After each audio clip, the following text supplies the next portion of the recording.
Youth అందరూ ఒకే తాటిపైకి వచ్చి మూకుమ్మడిగా కాంగ్రెస్ పార్టీకి మద్దతు తెలుపుతున్నారని, గత 10 ఏళ్ల బీఆర్ఎస్ పాలనలో యూత్కి ఉద్యోగాలు లేక నష్టం జరిగిందని పెద్దపల్లి ఎంపీ అభ్యర్థి వంశీకృష్ణ పేర్కొన్నారు. పార్లమెంట్ ఎన్నికల సందర్భంగా రాయపట్నం వద్ద ప్రభుత్వ విప్ ఎమ్మెల్యే అడ్లు లక్ష్మీకుమార్తో పాటు మద్దతుగా వచ్చిన సుమారు 1000 మంది యువకులతో కలిసి వంశీకృష్ణ రాయపట్నం నుండి ధర్మపురి వరకు బైక్ ర్యాలీ నిర్వహించారు. ఈ బైక్ ర్యాలీలో ఎమ్మెల్యే గడ్డం వివేక్ పాల్గొన్నారు. ఈ సందర్భంగా వంశీకృష్ణ మాట్లాడుతూ 1500 మంది నిరుద్యోగుల ఆత్మ బలిదానాలతో ఏర్పడ్డ తెలంగాణలో బీఆర్ఎస్ ప్రభుత్వంలో యువకులకు సరైన ఉద్యోగాలు లభించలేదని, యువత చాలా నష్టపోయిందని, నిరుద్యోగుల తెలంగాణగా మారిందని ఎద్దేవా చేశారు. ఇప్పుడు యూత్ అంతా ఒకే దాటిగా కాంగ్రెస్ పార్టీకి మద్దతు తెలుపుతున్నారని పేర్కొన్నారు. తాను గెలిచాక కేంద్రంతో పోరాడి నిధులు, ప్రభుత్వ సంస్థల ద్వారా ఉద్యోగ కల్పనకు కృషి చేస్తారని హామీ ఇచ్చారు. యూత్ అందరినీ ఒకతాటిపై తీసుకొచ్చి పెద్ద ఎత్తున మద్దతు తెలుపుతున్నారు కాంగ్రెస్ పార్టీకి. మీరు అందరు చూస్తున్నారు, గత 10 సంవత్సరాల్లో నష్టపోయింది ఎవరంటే స్పెషల్లీ చెప్పాలంటే యువత నష్టపోయింది.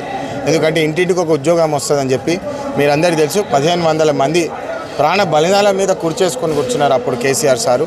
తెలంగాణ ఉద్యమము కేవలం వారే కష్టపడి సాధించినట్టు పోర్ట్రే చేసినారు. కానీ తెలంగాణ యువత ఎక్కడికక్కడ మిగిలిపోయినారు. కన్నిటి తెలంగాణ, నిరుద్యోగుల తెలంగాణ తయారైంది.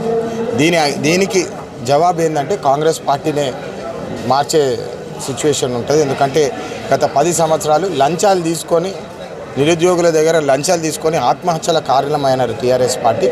కాంగ్రెస్ పార్టీ వస్తే గతంలో ఇప్పుడే చెప్పినట్టు కాకా గారు సింగరేణి సంస్థను ఆదుకున్నారు. అప్పుడు 450 కోట్లు ఇప్పించి 1,00,000 పైన ఉద్యోగాలు అప్పుడు సేవ్ చేసినారు.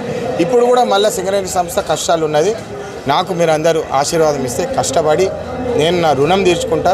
ప్రభుత్వ సంస్థలు తీసుకొచ్చే బాధ్యత ఇక్కడ నాది.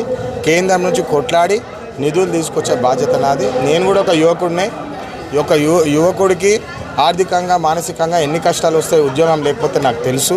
అందుకని కష్టపడి నా లక్ష్యం లెక్క తీసుకొని ఇక్కడ ప్రభుత్వ సంస్థలు తీసుకొచ్చే బాధ్యత నాది. తీసుకొచ్చిన తర్వాత ఉపాధి కల్పించే బాధ్యత కూడా నాది. ఖచ్చితంగా చేస్తామని తెలియజేస్తున్నాను. ఈరోజు రాయపట్నం నుంచి ధర్మపురి దాకా ఆల్మోస్ట్ 1000 మంది యువత అందరూ వచ్చి పెద్ద ఎత్తున సక్సెస్ చేసినందుకు వాళ్ళందరికీ ధన్యవాదాలు.